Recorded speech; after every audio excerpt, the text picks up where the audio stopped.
Hello,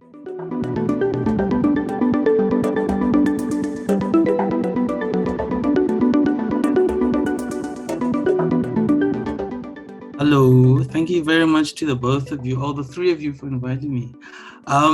Firstly, maybe just to knock things off, I thought to maybe just state that I'm approaching this as not an academic, but more of an intellectual. My process has always been just to kind of collect a lot of disparate sort of knowledges around and bring them together in some sort of way, speak to, that kind of influences the kind of work that I do. So yeah, I'm very honored to be here to speak to as many learned individuals in this room that I can. And I think maybe just to start off with, I want to dedicate this presentation to Ben Moyo, who recently left us. He was the director for the fashion film of the Cutting Room Project, but also an integral member of our creative team. The Cutting Room Project initially was conceptualized as a site-specific performance, and it was a continuation from a previous work that I did do called Re-Institute, that was developed as part of my MA in Theatre and Performance at the University of Cape Town. Basically, I was looking at the significance of the suit within the South African context, and how the suit inhibited or certainly sparked or symbolized an idea of masculinity that obviously came with the advent of colonialism. But not only a symbol, it also sparked this idea of a performance of masculinity. And these performances had been replicated in institutions.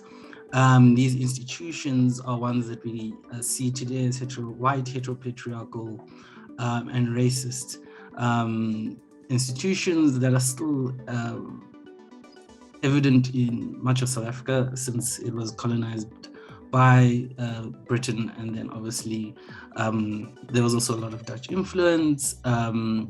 And then the apartheid government came through and installed its own governmental regimes. So that's how it kind of started with the Cutting Room.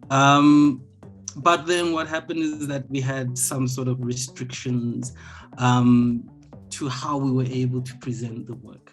But maybe a little bit of a backstory as well, moving on to the next slide, in that the Cutting Room Project was something that I thought about when I was an intern at Gavin Raja, who is a South African fashion designer. What was interesting was my relationship with the staff, the people that worked within the studio, and not so much about, the celebrities that we got to see every day. I really got into the stories that used to tell us about, how it used to be back in the day, because Cape Town had a once thriving sort of garment trade.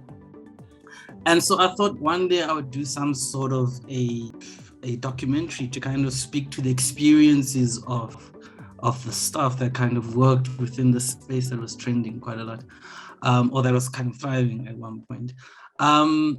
Within this, I found it really interesting that Ilse Wolff, who wrote this book titled Unstitching Makes True Form, spoke to a building that I came to know through the jacket or the tailoring that my father used to wear. One of his jackets was made at Rex Trueform. And a little bit of a backstory about Rex Trueform. It was one of the plants that employed quite a number of people of color from the Cape Town area, predominantly women of color, colored and black, worked in this factory, and they would create the suits for politicians, one of being rich men and politicians. And these politicians obviously later on would go on to instill these racist policies and instill laws to kind of separate people in terms of where they live and communities based on their color. There was also instilled a sense of, there was also laws that removed people from spaces where they lived. So this was the introduction of the Groups Areas Act. But I was taken through this process of understanding how my previous research in understanding not only the symbolism of the suit, but also how the construction of the suit oppresses Black and brown men, and how similar, or how, there's an overlap in terms of how Ilse Wolff critiqued the building of Rex Trueform, which was probably one of the first buildings that started to segregate workers within their factory based on their skin color.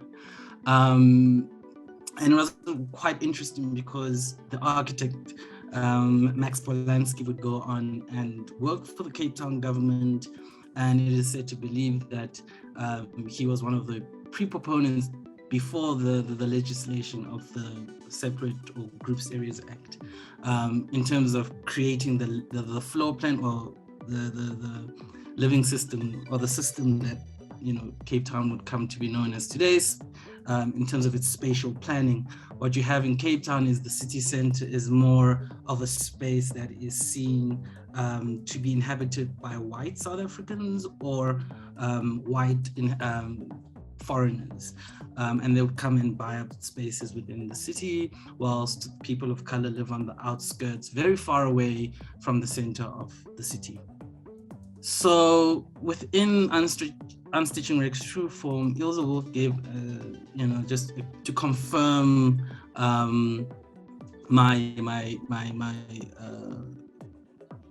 story for Max, but I kind of highlight where the important areas were. But in that, what emerged within the discussion with Manu is that Manu is one of the descendants of Mr. Max Polanski, is that at the time, Polanski produced the core projects of his practice, a period spanning from 1935 to 1960.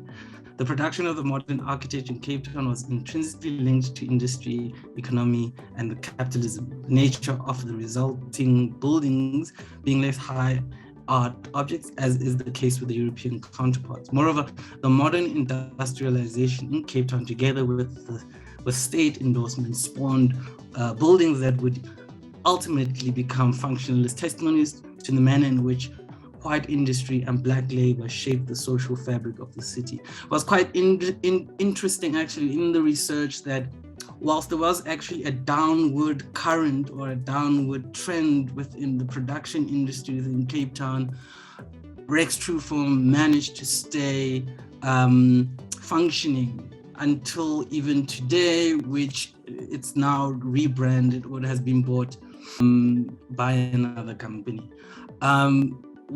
Why that may be the case is that, the apartheid government saw this building as an example of what future they were planning to build before they instilled the apartheid bylaws in terms of spatial planning. The next slide kind of basically, or the video, basically talks to it's an introduction to the project that the project basically I did for the Institute for Creative Arts as a fellow in 2020, but also speaks to the connection between the suit and the building. So when I look at it from a theoretical perspective, the suit as a symbol that oppressed Black male bodies, yet the building of Rex Trueform was a symbol that oppressed Black and brown women or female bodies. And that kind of had a really interesting sort of resonance for this project to have the construction of both the suit and Rex Trueform, the building, and tries to put those together or put them in conversation with each other.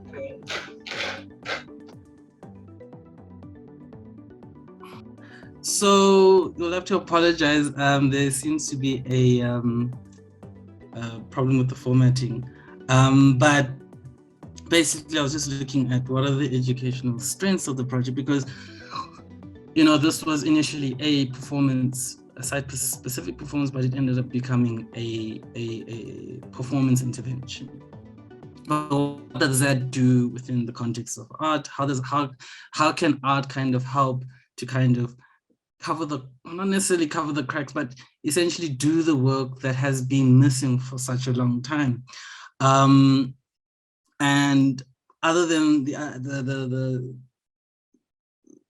the sort of goals that I've kind of bullet pointed there, placing women of color at the center of discussions, in terms of also making sure that you're able to create an archive, an online archive that is able to be shared much more freely and gives a lot more individuals, specifically from the African continent, a lot more access through the means of technology. I think this is one project which I really enjoyed, as it involved the testimonies of the staff that worked at Rex Trueform, a point of view that's not necessarily shared in the world of fashion, other than, you know, silver screens or some form of advert kind of looking at the heritage of a particular brand.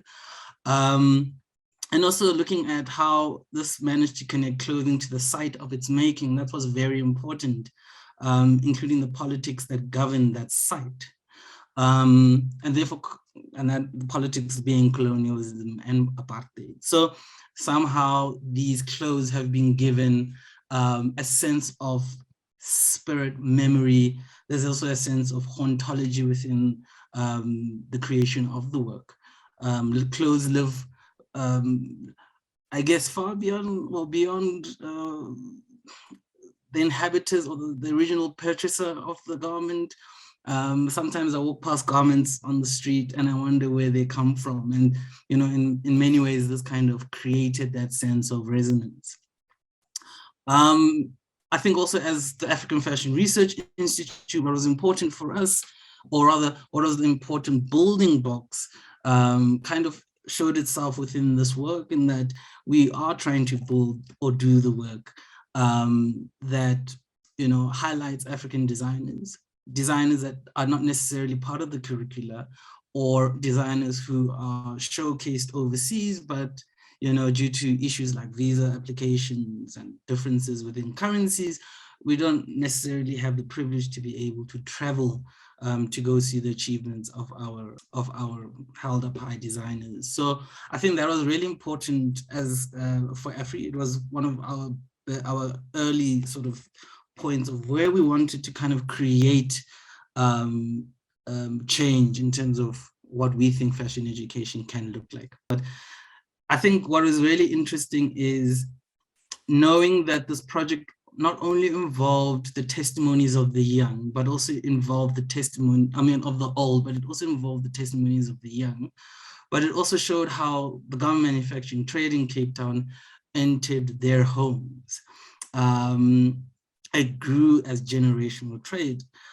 Why that's so important? Because it's, you know, we still to this day, we have, you know, families that know how to, or that have centered their lives around the textile industry, or that have had the textile industry play such an important role in their upbringing.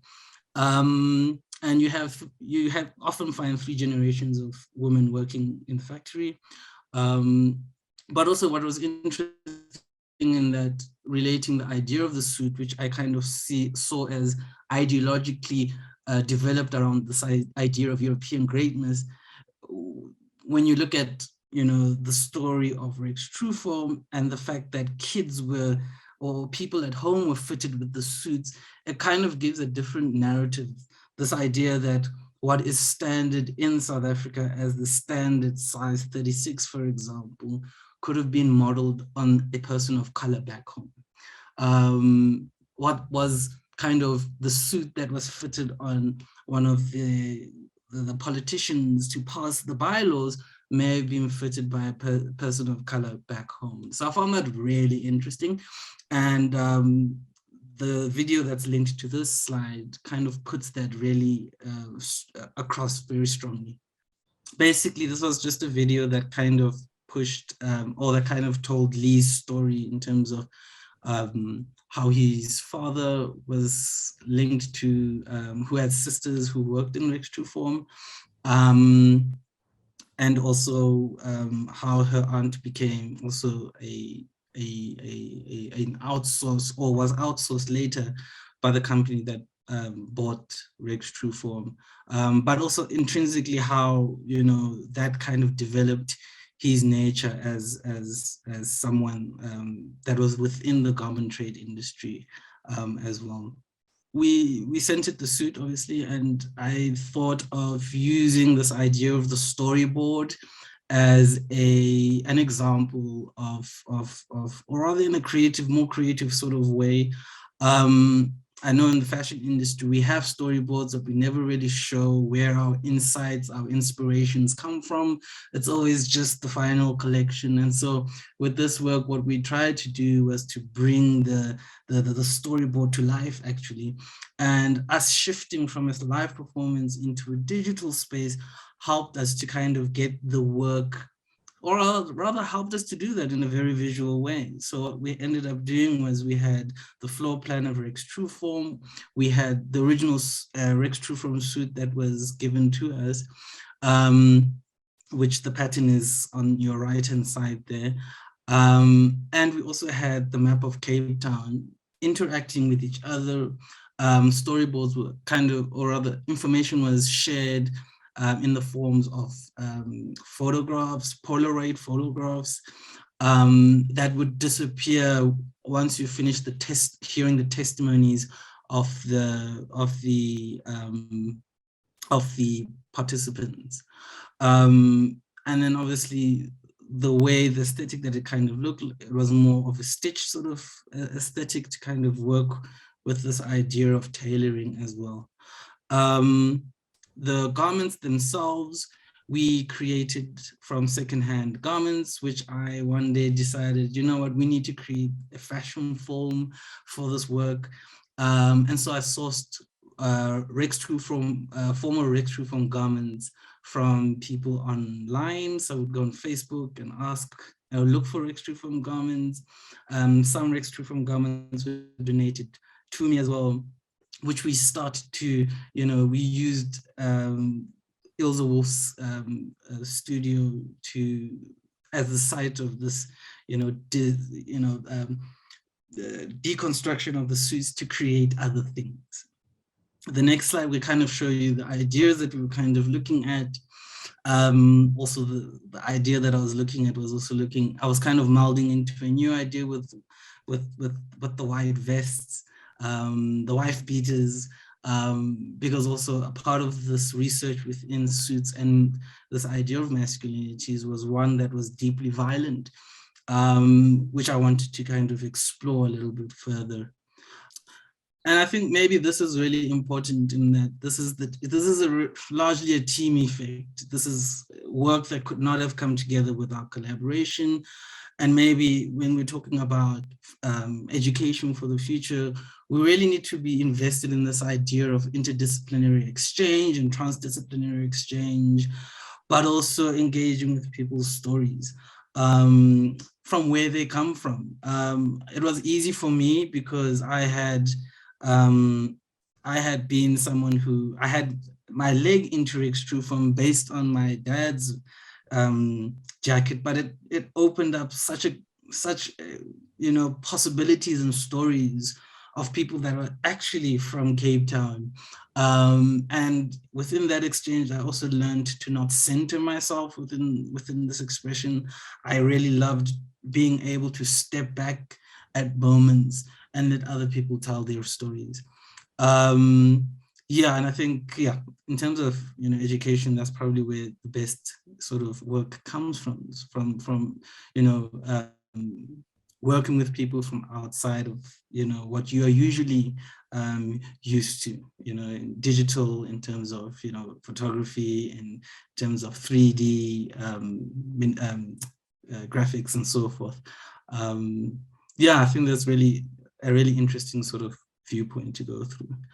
And yeah, I think that's basically it. The last slide was meant to kind of just highlight the people who were part of this project. It was quite a large team, and before you know it, I was wondering how the hell did I end up with, so many people working under one project. But I think that's what the art world does. It becomes this glue that brings these industries together, these people together, for a single sort of goal, which essentially ends up being very educational, or a rather good example of how we can create fashion education through other sort of means.